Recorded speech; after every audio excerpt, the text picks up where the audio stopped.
कीमती बातें सुन रहे हैं। अच्छा भाई। हम तो हाँ, पता भी नहीं होता था, इल्म भी नहीं।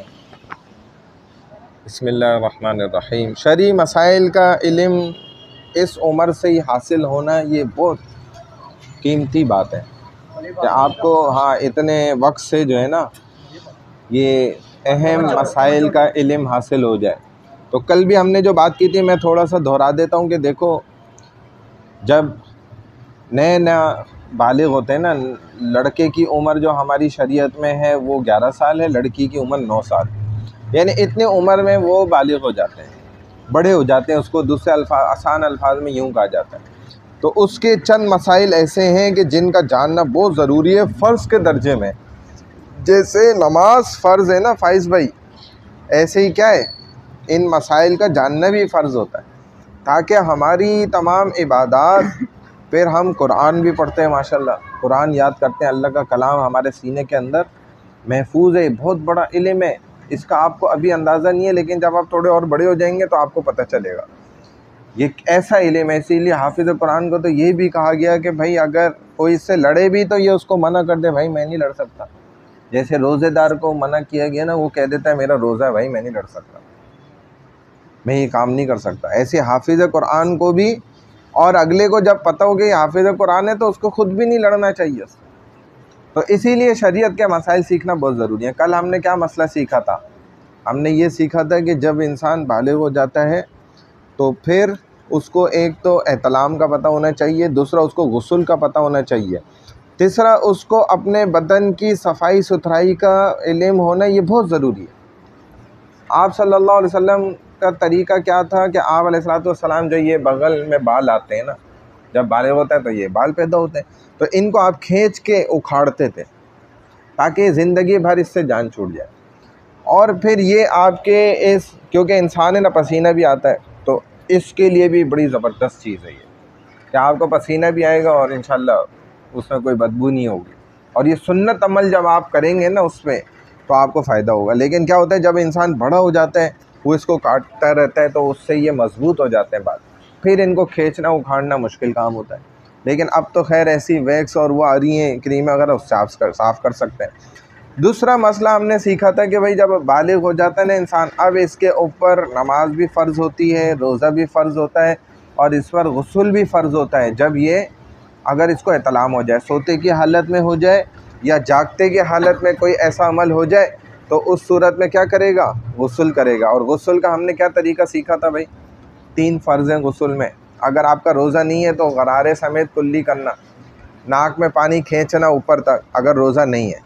रोज़ा होगा तो गरारा नहीं किया जाएगा, ऊपर पानी नहीं खींचा जाएगा, नरम उंगली से पहुँचाएगा, और मुंह में कुल्ली करेगा, यानी कि पानी भर के, और पूरे जिस्म पे मुस्तकिल ऐसे पानी बहाता रहे कि बाल बराबर भी जगह क्या नहीं रहे, खुश ना रहे। उसके बाद वो साबुन भी लगा सकता है, शैम्पू भी इस्तेमाल कर सकता है, सारा कुछ कर सकता है। लेकिन इस बात का मतलब ये नहीं कि एक साथ ही पानी अपने ऊपर डालता रहे, मतलब मुस्तकिल डालता रहे, हर जगह हाथ फेरे नाक के अंदर, कोई जगह चूँकि खुश्क नहीं रहनी चाहिए। और इससे पहले ये अमल भी ज़रूरी होता है कि जिस जगह पे नापाकी लगी है उसको धो ले, अच्छी तरह साफ़ कर ले। अगर खुदा न खास्ता कपड़े पे लगी है तो कपड़े को भी उठा के उतनी जगह को धो के 3 दफ़ा निचोड़ ले ना, तो वो कपड़ा भी क्या हो जाता है? पाक हो जाता है।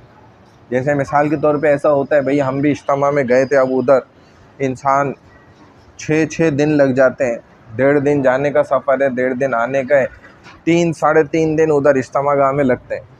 तो ठंड भी बहुत होती है, इंसान खाता भी दबा के माशाल्लाह, वहाँ पे भूख भी ज़्यादा लगती है। घर पे अगर 1 प्लेट बिरयानी खाता है तो उधर 3 खाता है, लड़ाई के चक्कर में भी खाता है। हम भी खाते थे मदरसे में भाई, उससे पहले हमसे गरम खाया नहीं जाता था, और जब बिनोरी टाउन में पढ़ने गए और इधर हिफ्ज़ करने गए अशरफ मदारिस में, तो लड़ाई में हम खा जाते थे, गरम गरम खा जाते थे माशाल्लाह, खोलता हुआ, और तेज़ी से खाते थे कि कहीं ज़्यादा दूसरा ना खा ले, मतलब लड़ाई में आपस में। तो ऐसा होता है। तो बहरहाल कहने का मकसद ये है कि इंसान ज़्यादा भी खाता है तो उसको एहतलाम हो जाता है, रात में सो रहा है, अब वो बेचारा क्या है, उसके पास कपड़े नहीं है इजाफी, तो अब ये थोड़ी है कि उसी हालत में ही बैठा रहे।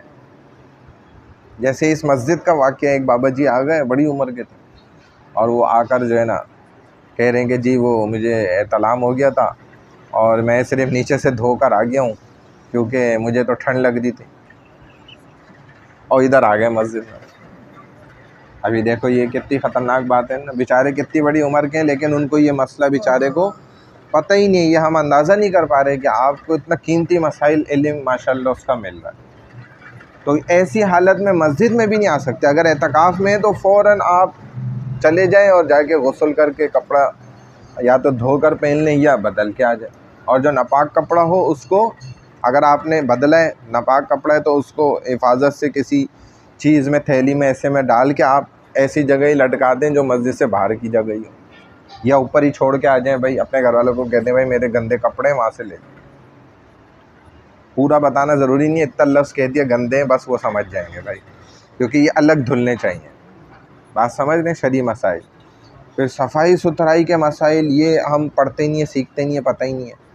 वो जी बस अब साफ़ करे जा रहे हैं तो वो ऊपर तक जो है ना सीने तक बाल साफ़ कर दिया उसने, ये भी गलत है भाई। ये जो गोल इधर बना हुआ है ना, ये सेंटर ऑफ द बॉडी है, हमारे जिस्म का क्या है, दरमियाना हिस्सा। ये यहाँ से हम पहले खाना खाते थे, पता है आपको? बचपन में जब हम अपनी वालदा के पेट में थे ना, इतना तो पता है ना भाई, बड़े हो गए और छोटे थोड़ी हो। सही कह रहा हूँ ना? तो खाना कहाँ से जाता था? यहाँ से। उस वक्त मुंह से थोड़ी खाते थे, उस वक्त तो हम पानी था उसमें तैर रहे थे पेट के अंदर, मछली की तरह तैर रहे होते थे। लाते चलाता था कोई, भूसे चलाता था कोई, फाइटिंग हो रही होती थी। तो यहाँ से खाना जाता है, बात समझ रहे? तो इसके नीचे के हिस्से को सफाई है सिर्फ, उसमें भी कोई मुबालगा नहीं है कि जी बिल्कुल यहाँ तक ही साफ़ होना ज़रूरी है। उससे भी यानी कि आप आधा नीचे बस सफाई हो गई काफ़ी है। और कोई अब पीछे के हिस्से की तरफ वो जी पीछे तक यहाँ तक आ गए, ऐसा नहीं है भाई कि वो जी ब्लेड और रेज़र जो है ना वो यहाँ तक से चल रहा है पूरा सारा कुछ। अब ये चीज़ आपको क्या करेगी? नुकसान देगी। ये मैं आपको बहुत पते की बात बता रहा हूँ। थोड़ा सा आपको शर्म आ रही होगी लेकिन मैं खुल के बता रहा हूँ, इसीलिए आपको यहाँ जमा कर रहे हैं रोज़ाना ना, जो ये 10-15 मिनट है उसमें सिर्फ ये है कि जो खाने की जगह होती है ना, बस सिर्फ वहीं तक सफाई हो गई काफ़ी है, बस उससे ऊपर आपको जाने की ज़रूरत ही नहीं है। और ना जो है ना ये सुरीन की तरफ जाने की, ना ये रानों की तरफ जाने की, इसके बालों की सफाई की कोई ज़रूरत नहीं है। क्योंकि अगर आप इतना ज़्यादा कर लेंगे ना, आपने शुरू में अगर ऐसा कर दिया, फिर अब एक वक्त ऐसा आ जाएगा कि ये हो जाएंगे बाल मजबूत, और फिर जब आप ऐसे कहीं बैठेंगे भी ना, अब आपको तकलीफ़ होना शुरू हो जाएगी। अब यही बाल आपको चुभेंगे, जब कुछ दिन गुजर गए ना आपको परेशान करेंगे। तो इब्तदा में जो ये मसाइल सिखाने का मकसद है वो इसी बात का कि इसमें इतना मुबालगा नहीं है, यानी कि इतने ज़्यादा नहीं सफाई उसकी करने की ज़रूरत है। बस नाफ से भी डबल हिस्सा नीचे और पीछे के पखाने से पहले तक का हिस्सा, बस इतनी सफाई हो गई, यही सुन्नत तरीका। इसके अलावा इसमें मुबालगा बहुत ज़्यादा ज़्यादती करना नहीं है। बात समझ आ गई भाई? ये शरई मसाइल हैं। अब इसमें कोई सवाल किसी ने करना है तो पूछ लो, बिला झिझक पूछ लो। कपड़े की सफाई का मैंने बता दिया, ये तरीका होता है। इस तरह रोज़ाना हम आगे कल थोड़ा सा और आपको इंशाल्लाह बता देंगे सबक। बात समझ आ गई? कोई बात बुरी तो नहीं लगी भाई? अब ये भी है, हाँ फर्ज करें मेरे पास इत्तेफाक से कोई कपड़ा नहीं है और फर्ज करें मुझे इत्लाम हो गया और मुझे महसूस हो रहा है इतनी जगह तक ये गलाजत लगी है, और मैं फ़ौरन जाकर नहा लिया, मैंने 3 हाँ। फर्ज अदा करके इन जगह अच्छी तरह मैंने 3 दफ़ा अच्छी तरह निचोड़ लिया, साफ कर लिया बिल्कुल गंदगी, और मैंने उसी कपड़े को इस्तेमाल पहन लिया और दोबारा नमाज पढ़ ली। सही पाक है, नमाज भी सही हो गई। और हुजूर सल्लल्लाहु अलैहि वसल्लम के मुतालिक भी हज़रत आयशा रज़ी अल्लाह तआला अन्हा फरमाती हैं कि मैं आप सल्लल्लाहु अलैहि वसल्लम के कपड़े से मनी को ऐसे खुरच देती थी। बाद उसमें आता है धोती भी नहीं थी, खुरच देती थी। वो खुरचना क्यों होता था कि उनकी माशाल्लाह मनी इतनी गाढ़ी होती थी, मज़बूत, हमारी तरह पानी वाली नहीं होती थी, तो इस वजह से वो सूख जाती थी वहाँ, मतलब वो जज़्ब नहीं होती थी कपड़े के अंदर। जब उसको खुरच के हटा दिया वो पाक हो जाता था कपड़ा, धोना भी नहीं पड़ता था। लेकिन अगर वो गीली होगी पानी वाली तो फिर उसको धोना शर्त है, और निचोड़ना भी शर्त है, ज़रूरी है। 3 दफ़ा धोई भी और 3 दफ़ा उसको, तीनों दफ़ा अलग अलग निचोड़ भी लें। और हाँ, अगर उसके पास साबुन या ऐसी चीज़ है तो उससे भी धो लें। तो ये है कि वो जो अगर कोई चिकनाहट या कोई ऐसी चीज़ होगी भी तो वो भी क्या हो जाएगी, ज़ाइल हो जाएगी। कल मुझे याद दिलाना, मैं आपको ये मसला सिखा दूँगा एहतलाम से मुताल्लिक़। बाज़ दफ़ा सोते में ख्वाब आता है और एहतलाम होता है, बाज़ दफ़ा ख्वाब नहीं आता, एहतलाम होता है। बाज़ दफ़ा इंसान उठता है तो उसको एहतलाम की सूरत नज़र आती है, यानी उसको मनी नज़र आ रही हो। बाज़ दफ़ा ऐसा होता है कि उसको बाकायदा ख्वाब भी देखता है, उसको याद भी होता है कि मुझे एहतलाम हुआ है, और फिर जब उठता है तो देखता है कोई आसार नहीं होते, कुछ भी नहीं होता। तो कल याद दिलाने ना, मैं ये वाले मसाइल आपको समझा दूँगा, ठीक है भाई, इंशाल्लाह। सही है। एक पार्टी भी आप लोगों की रखनी है, नमाजी बच्चों के साथ आप लोग को भी जमा करेंगे। उम्मीद ये है कि अगले हफ्ते में इंशाल्लाह इतवार के दिन। तो ये भी सोच कर आओ भाई क्या किया जाए पार्टी में, कौन सी पार्टी रखी जाए। ईद मिलन पार्टी रखें, उसका नाम क्या रखें और किस टाइम की रखें और क्या उसमें खाना पीना रखें, ये बताना। सोच के आना, फिर उस तरह कर लेंगे इंशाल्लाह। आपने नहीं लाना होगा, हमारी तरफ से होगी। आप ऐसा करना, आप ले आना मेरे लिए। पार्टी इस तरह वन डिश पार्टी नहीं करेंगे कि आप लोग बना के लाएं। इस तरह होगी कि आप बोलेंगे भाई बिरयानी रख ली जाए, तो हम बिरयानी देग मंगवा लेंगे। आप बोलेंगे कि जी नहीं, बिरयानी नहीं हो, चरगा शरगा होना चाहिए, निहारी होनी चाहिए। ज़्यादा लोग जिस बात का वोट देंगे वो कर लेंगे इंशाल्लाह काम उस पार्टी में। और नमाजी बच्चे भी जो हमारे थे ना, तो 50 बच्चे हमने जमा करने हैं उस पार्टी के लिए। छोटी पार्टी नहीं करनी है, सही वाला अल्लाह गुल्ला करना है।